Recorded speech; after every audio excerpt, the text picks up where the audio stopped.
মোহনপুর গ্রামে বাস করত রাজীব। পরোটা আর মটনের দোকান ছিল তার। গ্রামের সকলেই রাজীবের দোকানের মটনের খুব প্রশংসা করত। একদিন মহেশ নামে এক ব্যক্তি এলো রাজীবের দোকানে। এই গ্রামে সে নতুন এসেছিল। দাদা, আমাকে 1 প্লেট মটন আর 2টো পরোটা দিন। আপনাকে আগে কখনো দেখিনি তো।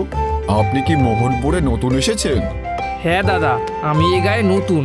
আপনার দোকানের মটনের খুব নাম শুনেছি, তাই তো খেতে এলাম। আচ্ছা, বেশ বেশ, আপনি বসুন, আমি মটন নিয়ে আসছি।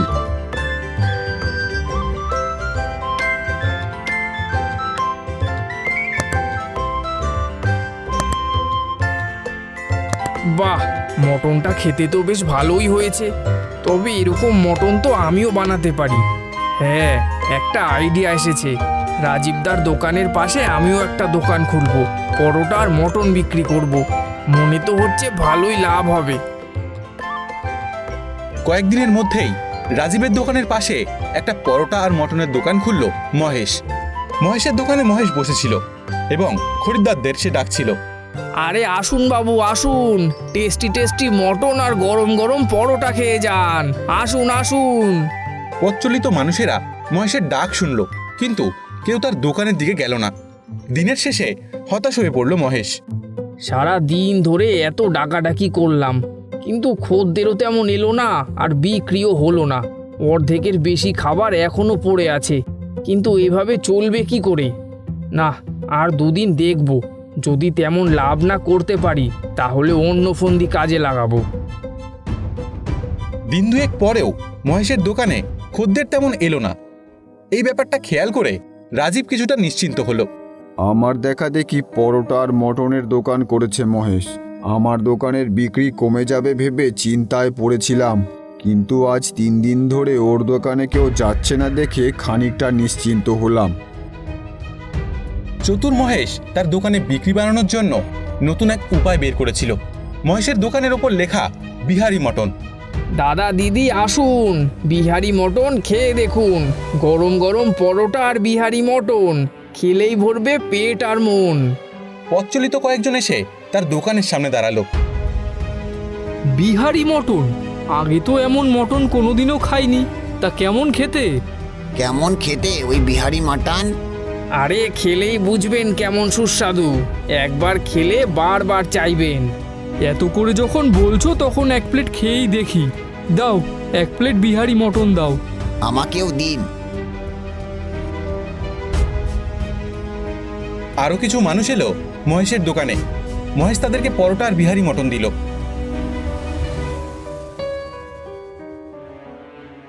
সেদিন রাতে মহেশ দোকানে বসেছিল।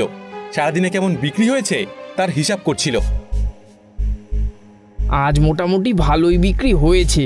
ফন্দিটা যদি ঠিকঠাক কাজে লাগে তাহলে কাল থেকে আমার দোকানে আরও বেশি বিক্রি হবে। হয়তো লাইনও পড়ে যাবে এই বিহারি মটন খেতে। হা হা হা হা। কয়েকদিন পর দেখা গেল সত্যি সত্যি মহেশের দোকানের বাইরে গ্রামবাসীরা লাইন দিয়ে দাঁড়িয়ে আছে বিহারি মটন খাবার জন্য। ও মহেশদা, আর কতক্ষণ দাঁড়াতে হবে? আপনার দোকানের বিহারি মটন খাওয়ার জন্য সেই কখন থেকে অপেক্ষা করছি।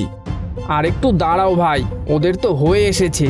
আর ভালো জিনিস খেতে হলে একটু তো অপেক্ষা করতেই হবে ভাই। ফন্দিটা ভালোই কাজে লেগেছে মনে হচ্ছে। এবার আরো অনেক লাভ করব আমি। হা হা হা হা হা। রাজীব তার দোকানে বসে আছে। কদিন ধরে দেখছি মহেশের দোকানে খদ্দেরদের ভিড় উপচে পড়ছে। এইদিকে আমার দোকানে কেউ আসছে না। মহেশ আবার ওর দোকানের নাম রেখেছে বিহারি মটন। শুনেছি বিহারি মটন নাকি দারুণ খেতে। কিভাবে বানায় কে জানে। রাজীবের স্ত্রী তার ছোট্ট ছেলেকে নিয়ে বসেছিল। এমন সময় রাজীব বাড়ি ফিরে এলো। শুনছো, কখনো অনেকক্ষণ থেকে বিহারি মটন খাওয়ার বায়না ধরেছে। 1 প্লেট বিহারি মটন নিয়ে আসবে? আচ্ছা, নিয়ে আসছি। খোকনের জন্য নিয়ে আসবো, আর আমিও একটু খেয়ে দেখবো ওই বিহারি মটন কতটা ভালো খেতে। কিছুক্ষণ পর 1 প্যাকেট বিহারি মটন নিয়ে রাজীব বাড়ি ফিরে এলো। এরপর খোকন আর রাজীবের স্ত্রী সেই মটন খাচ্ছিল। এমন সময় রাজীব বলল, আমাকে একটুখানি দাও তো, দেখি কেমন খেতে।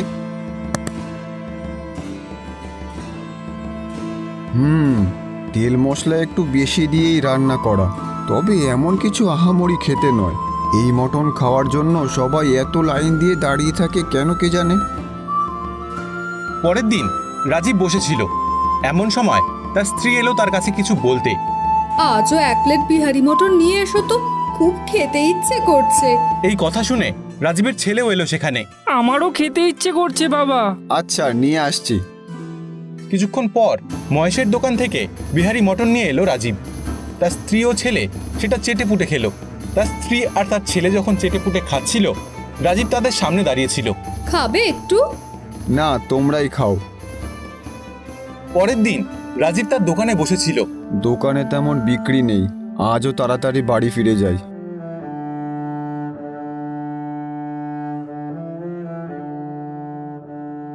বাবা, আমি বিহারি মটন খাবো। দুদিন ধরে তো ওই বিহারি বিরিয়ানি খাচ্ছিস, আজ আর খেতে হবে না। না না, আমি বিহারি মটন খাবো। তুমি এক্ষুনি আমাকে বিহারি মটন এনে দাও। ছেলের কান্না শুনে তার স্ত্রীও ঘর থেকে বেরিয়ে এলো। ছেলেটা কান্নাকাটি করছে, এনে দাও না 1 প্লেট বিহারি মটন। সত্যি বলতে কি, আজও আমার ওই মটন খেতে ইচ্ছে করছে। এদের কি হলো? বিহারি মটন খাওয়ার জন্য যে এরা একেবারে পাগল হয়ে গেছে। কি এমন আছে ওই মটনে? সেদিন ওই মটন খাওয়ার সময় কেমন একটা গন্ধ পেয়েছিলাম আমি। নিশ্চয়ই কিছু একটা ব্যাপার আছে। এই বিহারি মটনে কি রহস্য লুকিয়ে আছে আমাকে জানতেই হবে। পরের দিন মহেশের দোকানের রান্নাঘরে যখন মহেশ মটন রান্না করছিল, রাজীব সেটা তার রান্নাঘরের পেছনের জানলা দিয়ে সব দেখছিল। যাক, আজকের মটন রান্না শেষ। এবার নেশার ওষুধটা মেশাতে হবে। এই কথাগুলো বলে একটা শিশি বের করলো মহেশ। সেই শিশি থেকে ওষুধ মিশিয়ে দিল রান্নায়। হা হা হা হা হা হা, সব হলো এই ওষুধের কামাল। এই ওষুধ মেশানো মটন খেয়েই সকলের এমন নেশা ধরেছে যে গ্রাম শুদ্ধ মানুষ লাইন দিয়ে মটন খেতে চলে আসে, আর আমার মোটা টাকা লাভ হয়। সত্যি জব্বর ফন্দি বের করেছি। হা হা হা হা। ও, এবার বুঝেছি। নেশার ওষুধ মিশিয়ে বিহারি মটন বিক্রি করছে মহেশ। সেই নেশার বশেই সবাই ওর দোকানে ভিড় করছে। এমনকি আমার ছেলে আর বউও এই নেশার কবলে পড়েছে। আমি ওই দিন অল্প পরিমাণে খেয়েছিলাম বলে আমাকে নেশায় ধরেনি। সেদিন বোধহয় মটনের মধ্যে দিয়ে ওই নেশার ওষুধের গন্ধই পেয়েছিলাম। কিন্তু এটা চলতে দেওয়া যায় না। আজই সবাইকে সত্যি বলতে হবে। কিছুক্ষণ পর মহেশের দোকানের সামনে হাজির হয় রাজীব। সেখানে তখন পরোটা আর বিহারি মটন খাবার জন্য মানুষের ভিড় লেগে আছে। আপনারা সবাই শুনুন, মহেশ বিহারি মটন নামে যে খাবার বিক্রি করে তার মধ্যে নেশার ওষুধ মেশায়, আর আমার স্ত্রী আর ছেলেকেও ওই নেশায় ধরেছে। সে কি? এসব কি সত্যি, না মহেশের ওপর হিংসে করে ওর বদনাম করছো? হ্যাঁ হ্যাঁ, উনি মিথ্যে বলছেন, সব মিথ্যে। আমি কোনো ওষুধ মেশাই না। আপনারা আমার কথা বিশ্বাস করুন, আমি সত্যি বলছি। আপনারাও সম্ভবত ওই ওষুধের কবলে পড়েছেন, তাই বিহারি মটন রোজ না খেলে আপনাদের চলে না। আমার কথা একটু ভেবে দেখুন। সে কথা ঠিক, মহেশের দোকানের বিহারি মটন খাওয়া যেন নেশার মতো হয়ে গেছে। কিন্তু এখনো যদি আমার কথা বিশ্বাস না হয়, তাহলে মহেশের দোকানের রান্নাঘরে গিয়ে দেখুন, ওখানে নেশার ওষুধ আছে। হ্যাঁ, প্রমাণ তো দরকার। প্রমাণ ছাড়া কারো মুখের কথায় কাউকে দোষী ভাবা ঠিক নয়। চলো তো রান্নাঘরে গিয়ে দেখি। সবাই মহেশের দোকানের রান্নাঘরে এলো এবং নেশার ওষুধ খুঁজে পেল। আরে, ওই তো ঔষধের শিশি। হ্যাঁ, এটা তো নেশারই ঔষধ। রাজীব তাহলে সত্যি কথাই বলছিল। টাকার লোভে গ্রামের সবাইকে নেশার দাস বানিয়ে দিয়েছিস মহেশ। ওকে এই গ্রাম থেকে তাড়িয়ে দেওয়া হোক। হ্যাঁ হ্যাঁ, মারো ওকে, মারো। মারতে মারতে আধমরা করে ওকে গ্রাম ছাড়া করো। সবাই মহেশকে মারতে শুরু করলো এবং দূর থেকে রাজীব সেটা দেখতে থাকলো। যাক, দোষী তার শাস্তি পেয়েছে। এবার আমি রান্না করব বিহারি মাটন, না বাঙালি মাটন, যেটা হবে স্বাদে গন্ধে অতুলনীয়। বন্ধুরা, আজকের প্রশ্নপালায় আপনাদের স্বাগত। আমাদের আগের গল্প পেটুগ্রামের ভুরিভোজ গল্পের সঠিক 10 জন উত্তরদাতাদের নাম: রাজশ্রী, রাঙামাটি, বাংলাদেশ থেকে; নিহা, মহিপাল, বাংলাদেশ থেকে; জাহিদ মাখল থেকে, রিনিকা বড়জাগলি থেকে, শাহরিয়ান বাংলাদেশ থেকে, আব্দুর রহমান মহিপাল বাংলাদেশ থেকে, অপু বাংলাদেশ থেকে, তন্ময় বাঁকুড়া থেকে, আশরাফুল মণ্ডল উত্তর 24 পরগনা হামকুড়া থেকে, অনুরাগ দাস শান্তিপুর নদিয়া থেকে। আজকের গল্প থেকে প্রশ্ন হল, মহেশের মটন রেসিপির নাম কি ছিল? মহেশের সিঙ্গারার দোকানে আজ অনেক ভিড়। তার দোকানে দুজন ক্রেতা এলো। এই যে ভাই মহেশ, তা তোমার দোকানে গরম গরম সিঙ্গারা পাওয়া যাবে তো? হ্যাঁ বাবু, নিশ্চয়ই পাওয়া যাবে। দাও দেখি, খান 10 দাও আমাকে। তোমার দোকানের সিঙ্গারার যা স্বাদ, আমাকে সেই দূর থেকে টেনে নিয়ে আসে। যা বলেছেন, এইখানকার সিঙ্গারা না হলে তো আমার আর আমার গিন্নির সন্ধেটা মাটি হয়ে যায়। আপনাদের যাতে ভালো লাগে সেই জন্যই তো স্পেশাল করে বানাই। তোমার হাতে জাদু আছে বলতে হবে। দাও দেখি মহেশ, আমাকেও 6টা সিঙ্গারা দাও। এই তো বাবু দিচ্ছি। মহেশের দোকানের পাশেই বিমলের দোকান। খরিদ্দার সেই দোকানে নেই বললেই চলে। বিমল আর তার চাকর রতন বসে আছে। ওরে রতন, আজও তো আমাদের দোকানের সিঙ্গারা কেউ কিনতে আসছে না রে। হ্যাঁ বাবু, সবাই মহেশবাবুর দোকানে ভিড় করে। রোজ এত সুন্দর করে মশলা দিয়ে সিঙ্গারা বানাই, তাও অর্ধেক সিঙ্গারা পড়েই থাকে। আপনি তো দামও কম নেন বাবু, তাও হাতে গোনা কয়েকজন আমাদের দোকানে আসে। এমন কেন হচ্ছে বুঝতে পারছি না রে। ভগবানের উপরে বিশ্বাস রাখুন বাবু, সব ঠিক হয়ে যাবে। মহেশের দোকানে মহেশ আর তার চাকর রঘু বসে আছে। বাবু, আজ আমাদের সব সিঙ্গারা শেষ। হে হে, শেষ তো হবেই, শেষ না হয়ে যাবে কোথায়? এই আমার দোকানের সিঙ্গারা একবার যে খাবে তাকে তো বারবার আসতেই হবে। ঠিক বলেছেন বাবু। শোন রঘু, তোকে যেই মশলাটা আমি দিয়েছি সেটা শুধু তুই রোজ সিঙ্গারার মশলার সাথে মিশিয়ে দিবি, তাহলেই হবে। আজ্ঞে বাবু। বেটা রঘু, তুই কি করে জানবি ওই মশলার মধ্যে আছে নেশার ওষুধ? সিঙ্গারা খেলে তো সবার নেশা ধরে যায়, তাই তো বারবার আমার দোকানে চলে আসে আর আমার অনেক টাকা লাভ হয়। হে হে হে।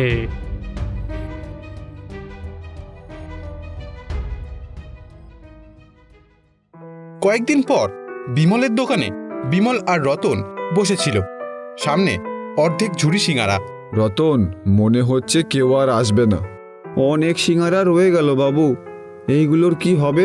এক কাজ কর, তুই কয়েকটা নিয়ে যা আর বাকিগুলো একটা পাতায় বেঁধে আমাকে দে, বাড়ি নিয়ে যাই। ঠিক আছে বাবু। রাস্তা দিয়ে বিমল হাঁটছে, তার হাতে এক ব্যাগ সিঙ্গারা। পথের পাশে একজন গরিব মানুষ মাথা নিচু করে বসে আছে। এই যে ভাই, কি হয়েছে তোমার? এমন ভাবে বসে আছো কেন? আমার যে খুব খিদে পেয়েছে বাবা, কাল থেকে আমি কিচ্ছু খাইনি। ওহো, এ তো খুব কষ্টের কথা। আমাকে কিছু খেতে দেবে বাবা? আমার কাছে শুধু কয়েকটা সিঙ্গারা আছে, এতে কি তোমার খিদে মিটবে? হ্যাঁ বাবা, ওতেই আমার হবে। আচ্ছা, এই নাও তবে। আজকে আমাকে খেতে দিয়ে তুমি আমার অনেক উপকার করলে বাবা। ভগবান তোমার নিশ্চয়ই মঙ্গল করবে।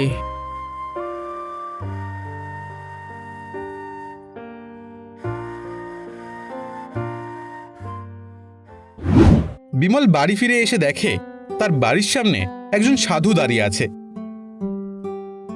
এ কি সাধু বাবা, আপনি এখানে দাঁড়িয়ে আছেন কেন? আসুন, ভেতরে আসুন, কিছু মুখে দিয়ে একটু বিশ্রাম করুন। তার কোনো প্রয়োজন নেই বাবা।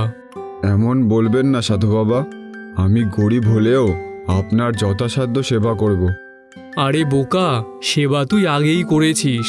অসহায় ক্ষুধার্ত মানুষকে তুই খেতে দিয়েছিস, ওতেই আমার সেবা হয়ে গেছে। বাবা, আপনি সব জানেন? হ্যাঁ জানি, তোর প্রতি আমি সন্তুষ্ট হয়েছি। যদি কোনো সমস্যা থেকে তুই মুক্তি পেতে চাস আমায় বল। আপনি তো সব জানেন সাধু বাবা, আমার একটা সিঙ্গারার দোকান আছে, কিন্তু বিক্রি তেমন হয় না, লাভের মুখও দেখতে পাই না। এই নে, এই কৌটোটা ধর। এর মধ্যে একটা বিশেষ ধরনের মশলা আছে। রোজ সিঙ্গারা বানানোর সময় 1 চামচ করে মশলা ওই সিঙ্গারায় মিশিয়ে দিবি। এই মশলা দিয়ে সিঙ্গারা বানালে আমার সিঙ্গারা বিক্রি হবে বাবা? নিশ্চয়ই হবে, তবে একটা কথা মাথায় রাখবি, অসহায় মানুষকে সাহায্য করতে কিন্তু ভুলবি না। আচ্ছা সাধু বাবা। মঙ্গল হোক। পরের দিন সকালবেলা বিমল সাধু বাবার দেওয়া কৌটোটি নিয়ে তার দোকানে এলো। সে দোকানে এসে দেখে রতন সিঙ্গারার পুর বানাচ্ছে। শোন রতন, এই কৌটো থেকে 1 চামচ মশলা নিয়ে তারপর ময়দা মাখ। এইটা কিসের মশলা বাবু? এটা সিঙ্গারা তৈরির মশলা, এটা দিয়ে মাখ, তাহলে সিঙ্গারা খেতে আরো ভালো হবে। আচ্ছা বাবু। দোকানের সামনে সিঙ্গারার ঝুড়ি নিয়ে এলো রতন। বিমল দোকানের ভেতর বসে আছে। বাবু, আজকে সিঙ্গারাগুলো ভাজার পর দারুণ গন্ধ ছড়াচ্ছে, মনে হইতেছে খাইতেও খুব ভালো হবে। বুঝলি রতন, সবই ওই মশলার গুণ।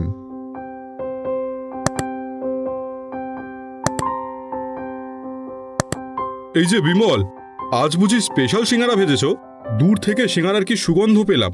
হ্যাঁ দাদা, আজ আরো ভালো মশলা দিয়ে সিঙ্গারা বানানো হয়েছে। এই যে একেবারে গরম গরম সিঙ্গারা। এমন গন্ধ যে জিভে জল চলে আসছে বারবার। মনে হচ্ছে খেতেও দারুণ হবে। 5টা দাও দেখি। না না না না, 10টা দাও, 10টা। দিচ্ছি দাদা।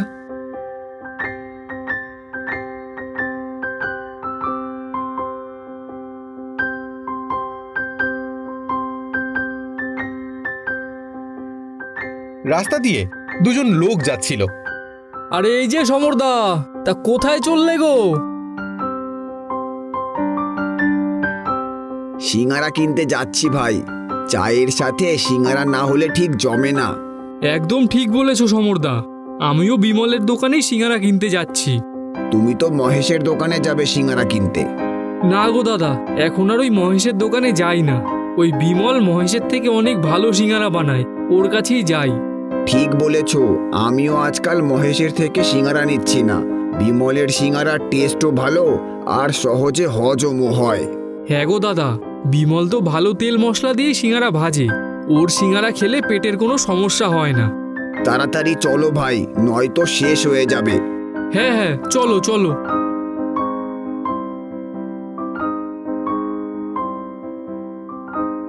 মহেশ তার দোকানে বসে আছে। আজ তার দোকানে একটাও খরিদ্দার নেই। কি যে হলো কিছুই তো বুঝতে পারছি না। আগে তো সবাই আমার দোকানে সিঙ্গারা কিনতে আসতো, কিন্তু কয়েকদিন ধরে দেখছি সবাই ওই বিমলের দোকানেই যায়। নিশ্চয়ই বেটা রঘু ওই ওষুধটা মশলায় মেশাচ্ছে না। রঘু, এই বেটা রঘু, এদিকে আয় তাড়াতাড়ি। আইকে বাবু, ডাকছিলেন? কিরে বেটা, আমি তোকে যেই মশলাটা দিই সেটা কি তুই আজকাল আর সিঙ্গারাতে মেশাচ্ছিস না নাকি? হ্যাঁ বাবু, মশলা তো আমি রোজই ঠিকঠাক মেশাই। আচ্ছা ঠিক আছে, তাহলে তুই একটা কাজ কর, আজকে 2 চামচ মশলা না দিয়ে 4 চামচ মশলা দে। নেশার ওষুধের ডবল ডোজ পড়লে সবাই আবার সুরসুর করে আমার দোকানেই চলে আসবে। না, যাই আরও ওষুধ কিনে নিয়ে আসি।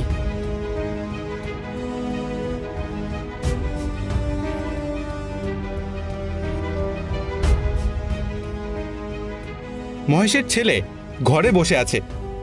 তার স্ত্রী বাটিতে করে মুড়ি আনলো তার ছেলের জন্য। নে শিবু, মুড়িটা খেয়ে নে। না না মা, আজকে আমি শুধু মুড়ি খাবো না, আজকে আমার সিঙ্গারা দিয়ে মুড়ি খেতে খুব ইচ্ছে করছে। শুধু মুড়ি খেয়ে নে শিবু, এখন আমি সিঙ্গারা কোথায় পাবো? কেন, বাবার দোকান থেকে এনে দাও না।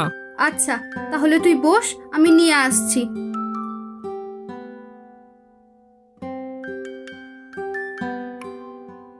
মহেশের দোকানে রঘু একা বসে আছে। এমন সময় সেখানে মহেশের স্ত্রী এলো। রঘু, তোর বাবু কোথায়? বাবু একটু বেরিয়েছেন মা।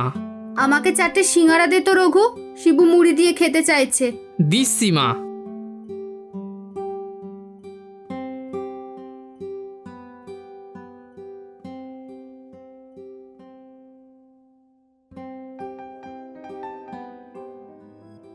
মহেশের বাড়িতে শিবু পেটে হাত দিয়ে শুয়ে আছে।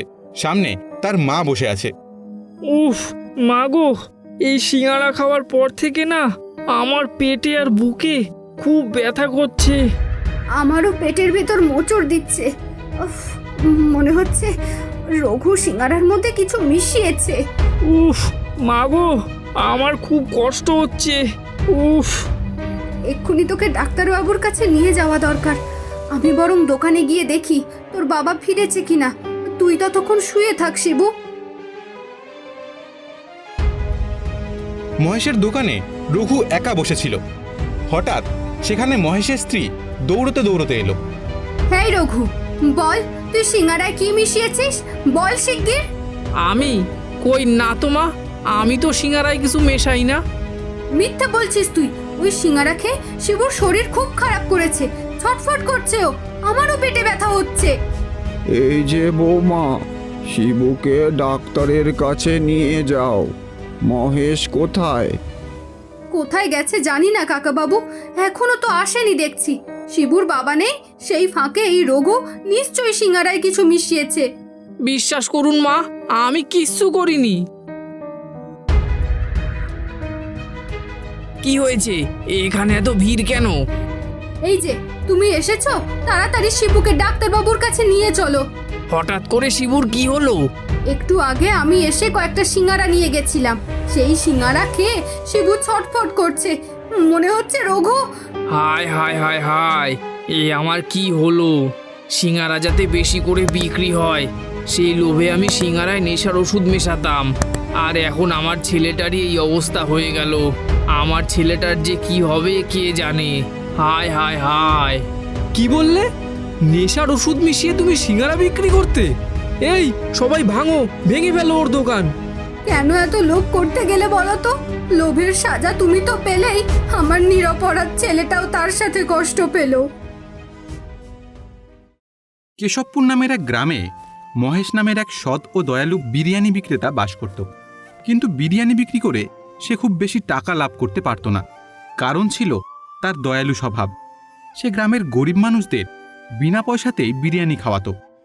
আরে খাও খাও, আমি তোমার কাছ থেকে কোনো টাকা নেব না, তুমি পেট ভরে খাও। অনেক ধন্যবাদ মহেশ দাদা তোমাকে। তুমি আমাদের মতো গরিব মানুষদের কাছ থেকে কোনো টাকা পয়সা নাও না বলেই আমরা মাঝে মধ্যে তোমার কাছ থেকে বিরিয়ানি খেতে পারি। আর তোমার মতো দয়ালু মানুষ আছে বলেই তো আমরা এখনো বেঁচে আছি। আরে না না ভাই, কি যে বলো তুমি। আবার যখন বিরিয়ানি খেতে ইচ্ছে হবে আমার কাছে চলে এসো। আচ্ছা মহেশ দাদা, আমি তাহলে এখন আসি। হ্যাঁ ভাই, এসো।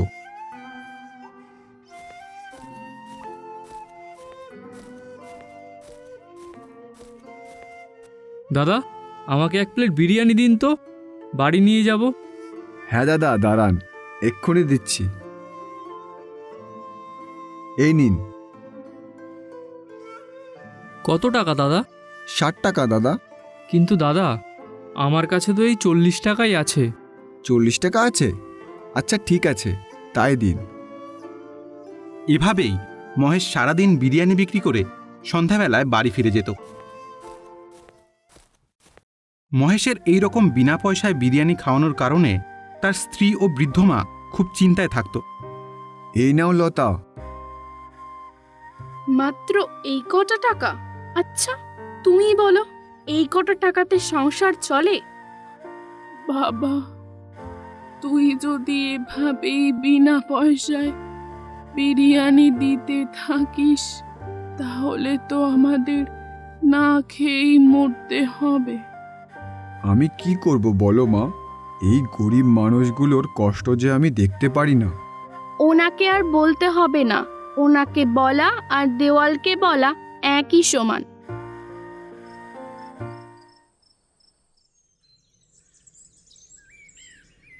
মহেশের দোকানের পাশেই হারান নামের এক লোভী আর দুষ্টু বিরিয়ানি বিক্রেতা ছিল। সে কোনো গরিব মানুষকে বিনা পয়সায় বিরিয়ানি খাওয়ানো তো দূরের কথা, মহেশের বিনা পয়সায় গরিব মানুষদের বিরিয়ানি খাওয়ানো দেখে হারানের খুব রাগ হতো। আর সে ভাবত, এই মহেশ না খুব বোকা। রোজ রোজ ওই মানুষগুলোকে বিনে পয়সায় বিরিয়ানি খাইয়ে নিজের লোকসান তো করেই, সাথে আমারও লোকসান করে।